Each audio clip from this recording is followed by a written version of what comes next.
Isang magandang hapon sa bawat isa. So, tulad ng hindi natin inaasahan, balik ulit tayo sa ganitong sistema. Dahil sumusunod tayo sa batas, bilang isang mabuting mamayan ay kailangan tayo sumunod sa pinabuutos ng ating gobyerno. So, ganito muna ang sistema natin sa loob ng ilang linggo hanggang April 4. At ipanalangin natin sa Panginoon na dating ng April 4 ay huwag na mag-extend. Mabalik na uli sa normal. So, sa ating munang pabalita, ang Lower Antipolo ay nag-chat sa akin o nag-text sa akin at pinaabot niya na yung concert ay April 10 gaganapin. Siguro yung sinabi niya na text niya sa akin na inilagay niya ay April 27 ay March 27 siguro yun. Kaya sabi niya dahil hindi daw matutuloy dahil schedule daw, lipat na i-adjust. Yun na nga, siguro March yun, April lang na ilagay niya sa text niya. Kaya na-announce ko sa inyo ay April. So, April 10, gaganapin sa Lower Antipolo. So, sa aking mga kapatid sa Panginoon na nakatutok sa gawain ito, sa online or ay yun ang ating ilang pabalita. At sa May 3, simula ng ating Bible Conference sa Kamaynilaan sa Mandaluyong, ipanalangin natin sa Panginoon.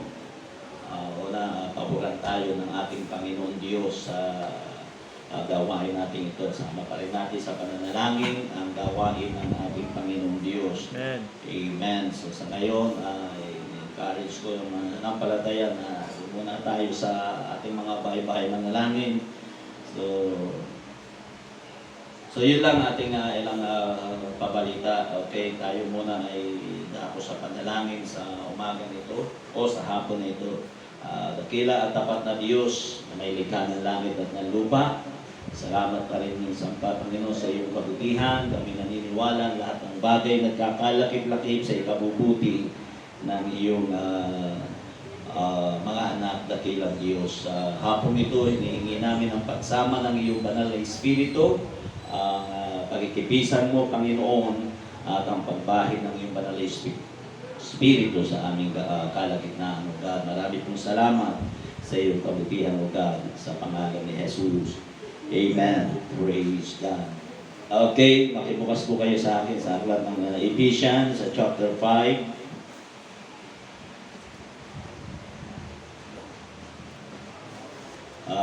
Ganito yung sinasabi ng Bible, Ephesians chapter 5 verse 15.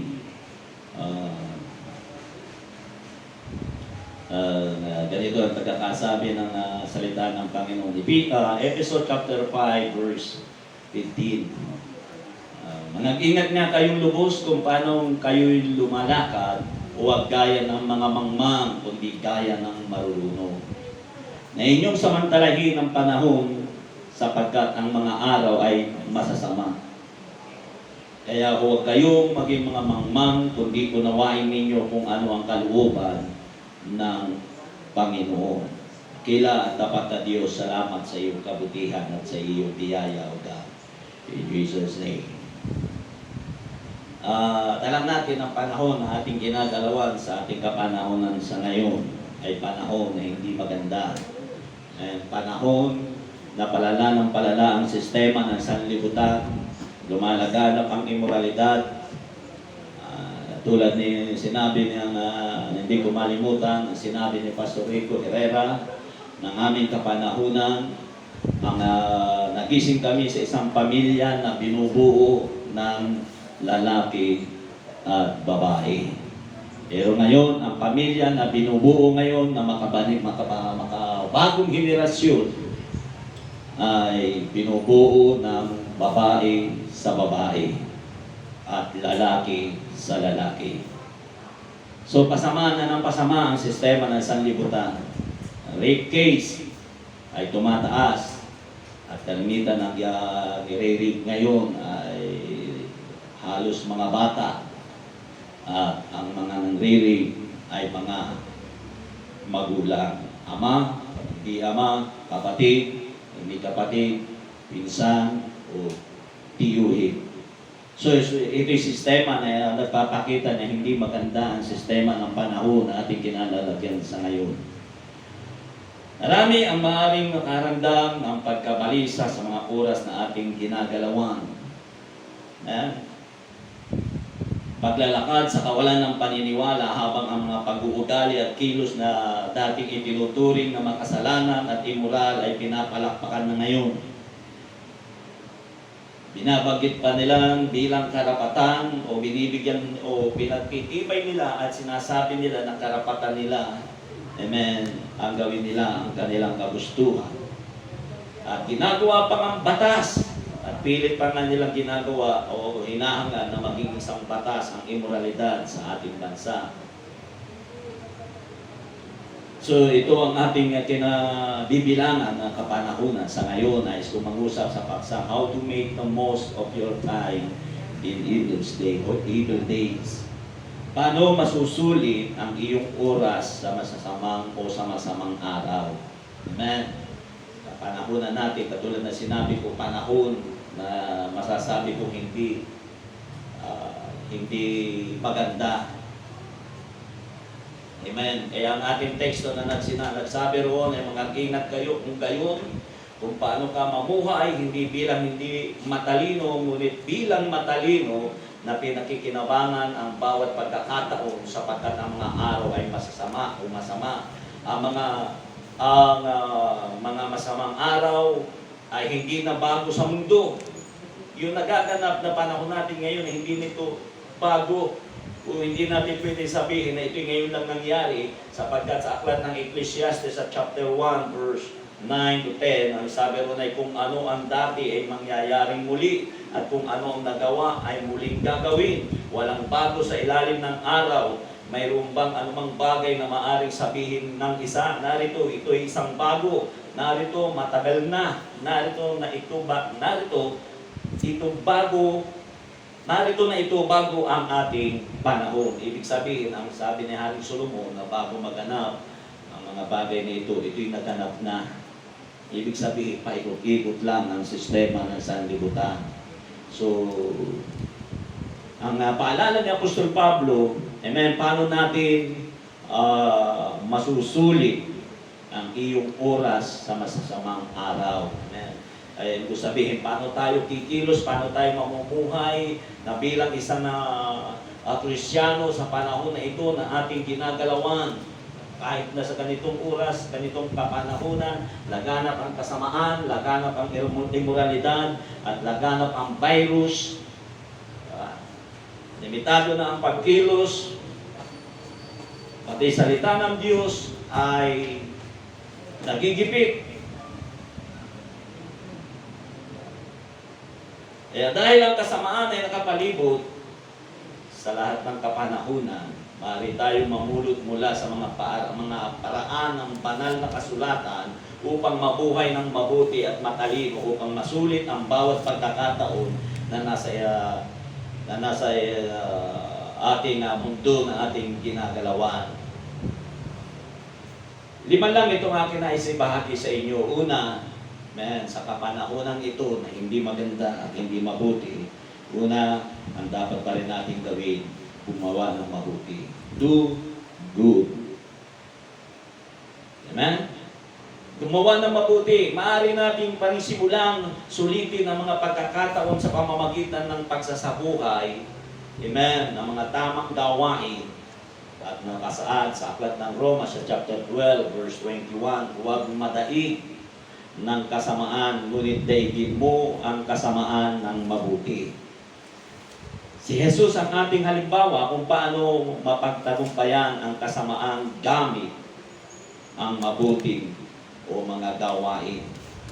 Ang Gawa chapter 10 verse 38 ay nagpapaliwanag kung paano siya pinahira ng Diyos ng banal na espiritu at kapangyarihan na lumilibot sa paggawa ng mabuti. Ito yung sabi ng salita ng Panginoon.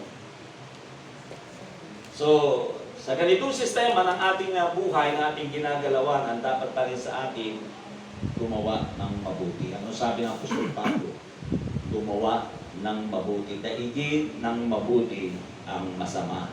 So sa madaling salita, inisikapin natin na gumawa tayo na nararapat ayon sa kalooban ng Diyos. Huwag tayo magsiayo, mag-isa takbuhan at takbo ng sanlibutan.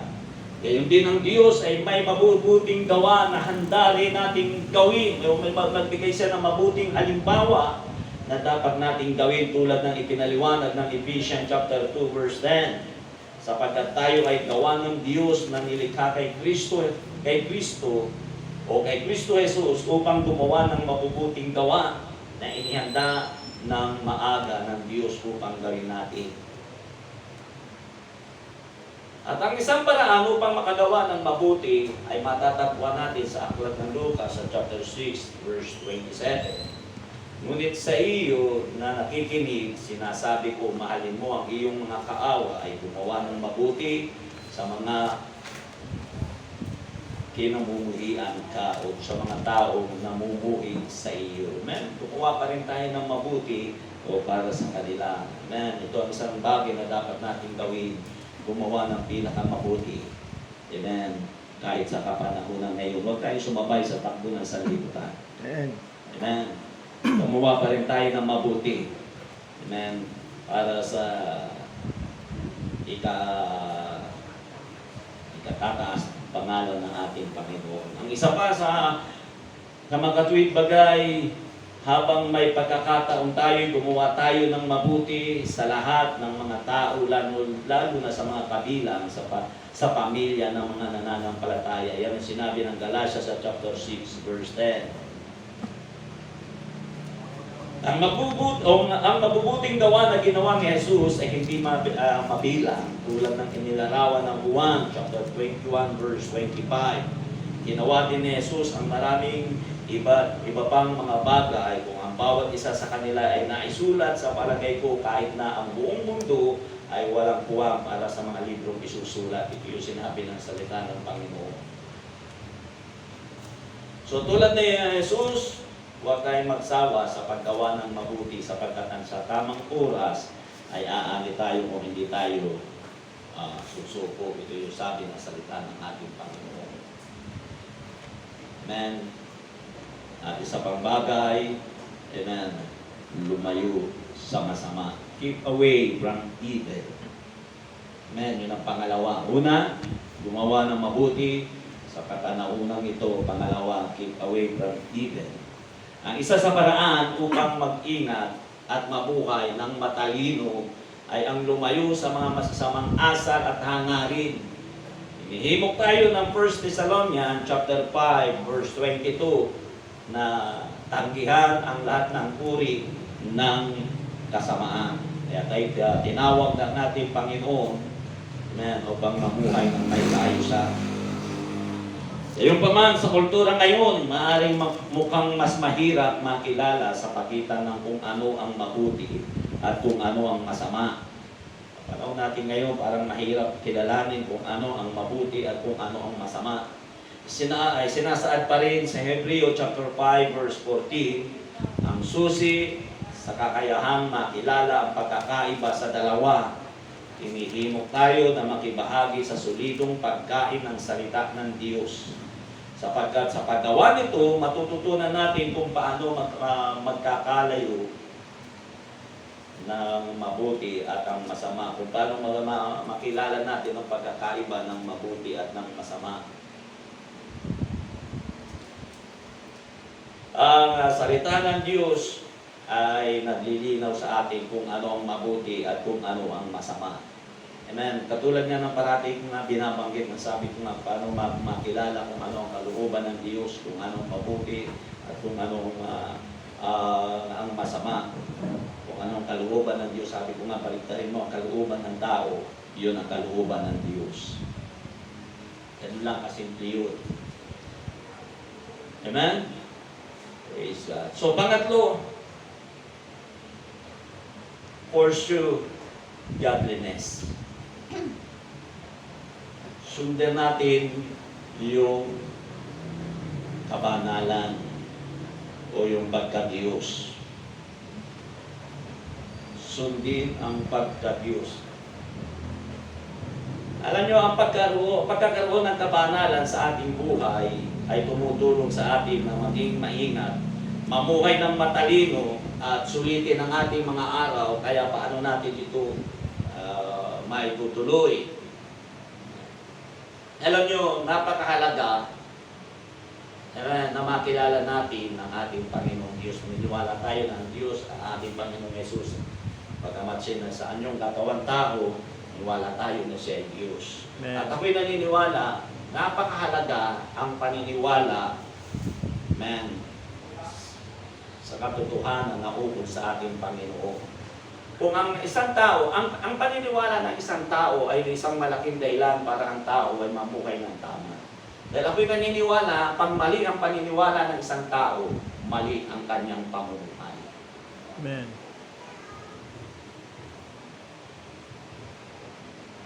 Saan natin makikita yun? Ano sabi ng 2 Corinthians chapter 5 verse 17? Kung ang sino man ay na kay Kristo, siya ay isang bagong nilalang.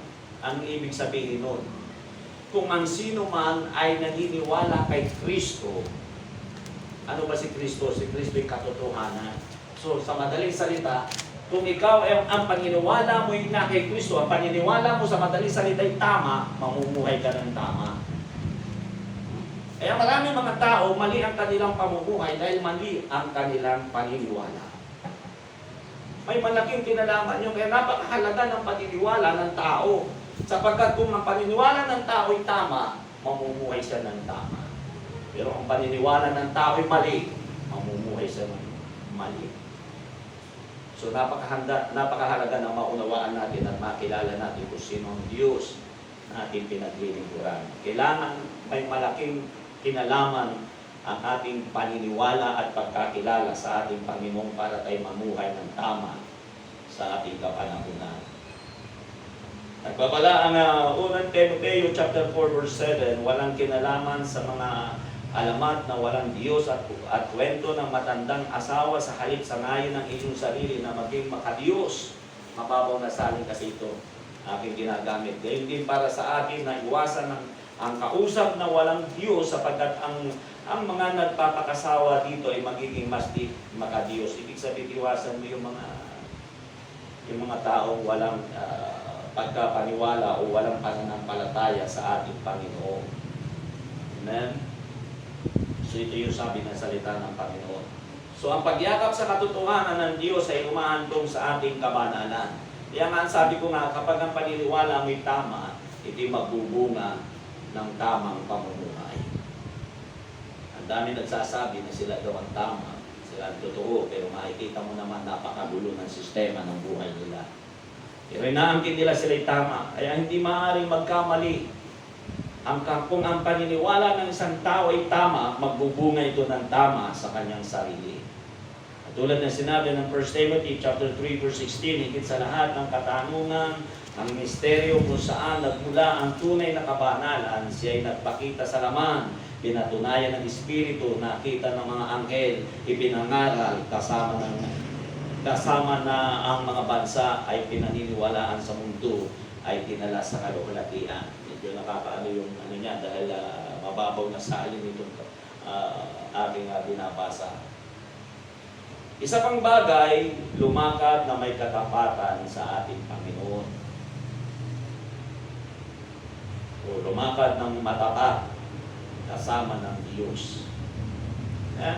Sa panahon natin ngayon, sa ganitong sistema ng ating buhay, lalo-lalo na dapat tayo na mamuhay na mayroong kabanalan, lumakad ng may matapat na puso kasama ng Diyos. Alam ni Noah kung paano sulitin ang masasamang araw tulad ng ipinaliwanag ng Genesis at chapter 6 verse 5.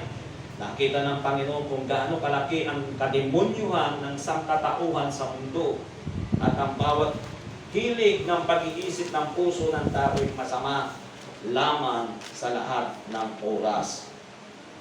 Ito yung sabi ng salita ng Panginoon. At ang kasamaan ay mataas sa lahat ng panahon ni Noah, kaya higit pinagsisihan ng Panginoon na ginawa niya ang mga tao sa lupa at ang kanyang puso ay nabagabag ng malalim. Genesis 6:6. Kahit na sa pinakamadilim na araw sa mundo, pinaliwanag ng Genesis at chapter 6 verse 9, ito ang sulat ni Noe at ang kanyang pamilya. Si Noe isang matuwid na tao, walang kapintasan sa mga tao sa kanyang kapanahunan at siya na ay naglalakad na matapat kasama ng Diyos. Amen? Praise God. Hallelujah. Kaya bilang mga anak ng ating Panginoong Diyos, amen, kahit ganito ang sistema natin sa gitna ng pandemya, sa gitna ng magulong buhay, kinakailangan pa rin tayong lumakad ng may katapatan sa ating Panginoong Diyos. Amen. Ito ang dapat nating maunawaan. Amen. Manatili na tapat. Huwag pahintulutan na lumamig ang puso. Amen.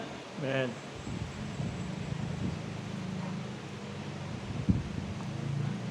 Sa gitna ng masamang kapanahunan, sa gitna ng hindi na pinapahalagahan ang mga bagay na pinakamahalaga sa ating kapanahunan, ay mabuhay pa rin tayo ng tama sa harapan ng ating Panginoon. Ito ang dapat natin maunawaan sa pang bagay. Tell others about Jesus.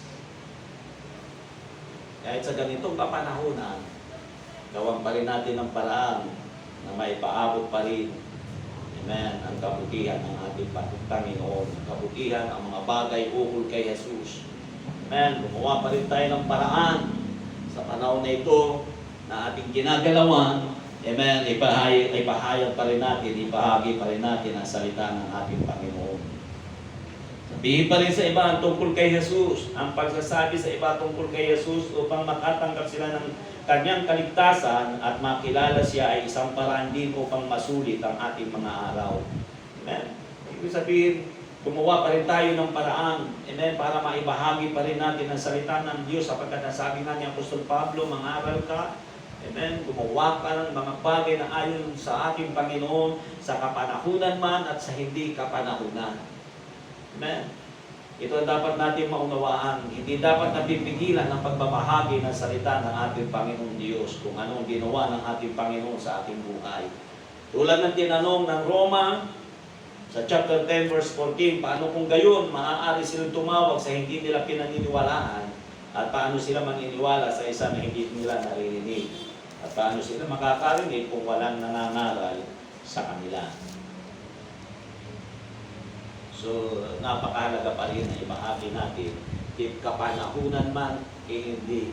Masama man o mabuti ang kapanahunan, pandemic man o hindi, ay kailangan nating ibahagi ang salita ng Panginoon. Sabihin pa rin natin ang kabutihan ng ating Panginoon. Tulad ng hinihimo o sinasabi, ini-encourage sa atin ng 2 Timothy chapter 4 verse 2 na gawing mangaral ng salita, maging handa sa panahon at sa labas ng panahon. Ito na nga yung sinasabi ko, iwasto, sawayin at hikayatin na may lubos na pasensya at mag-ingat sa tagubilin. Ito yung sabi ng salita ng Panginoon. Amen? Praise God. Kaya sa di kapanahunan man o sa kapanahunan ay dapat ipangaral natin ang kabutihan ng ating Panginoon Diyos. Lima po lamang itong aking binahagi sa inyo sa hapong ito. How to make the most of your time in evil days. Paano mo masusulit ang iyong oras sa mga masamang araw. Una ng aking itinuro, aking binanggit sa inyo ay gumawa ng mabuti.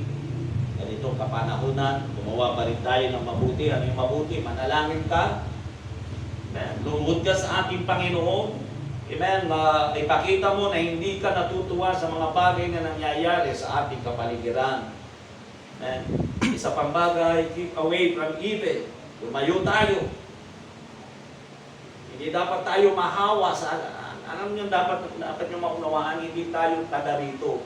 Hindi dapat tayo nahawa sa sistema ng sanlibutan na ito sapagkat tayo ay dayuhan lamang sa lugar na ito. Amen. Amen. Keep away from evil. Isa pang bagay, amen, pursue godliness. Amen. Mamuhay tayo na may kabanalan sapagkat ang Diyos na ating sinatampalatayanan ay banal. At isa pang bagay, walk faithfully with God. Amen. Lumakad tayo na may matapat na kasama ng ating Panginoong Diyos. At isa pang bagay, tell others about Jesus. Amen. Ito po lamang nais kong ibahagi sa inyo. Tayo'y manalangin sa oras na ito. Ay manalangin sa ating Panginoon, dakila at tapat na Diyos. Salamat po sa iyong kabutihan at sa iyong biyaya, O God. Hinihingi ko po, Panginoon, ang bawat isa na iyong mga anak, dakilang Diyos, sa kalutuyan na nasa kanilang bahay, O God. Ang dalangin ko pa rin, dakilang Diyos, O God, ilagay mo pa rin ang apoy at sa puso ng bawat isa. Yes. Yung alam, dakilang Diyos na aming naranasan, O God, sa panahon kami malayo nakapaglilingkod sa iyo, nakakapag-fellowship, Panginoon. Ang dalangin ko po, Panginoon, idublihin mo ang iyong pagkilos, ang iyong presensya sa puso ng iyong mga anak, O God. Yes. Marami pong salamat sa iyong kabutihan at sa iyong biyaya, O dakila at tapat na Diyos. Maraming salamat, Panginoon, sa pangalan ni Jesus na taga Nazareth, in Jesus' name. Amen. Amen. God bless you po sa inyong lahat. Pagpalain kayo ng ating Panginoong Diyos. Amen. Praise God.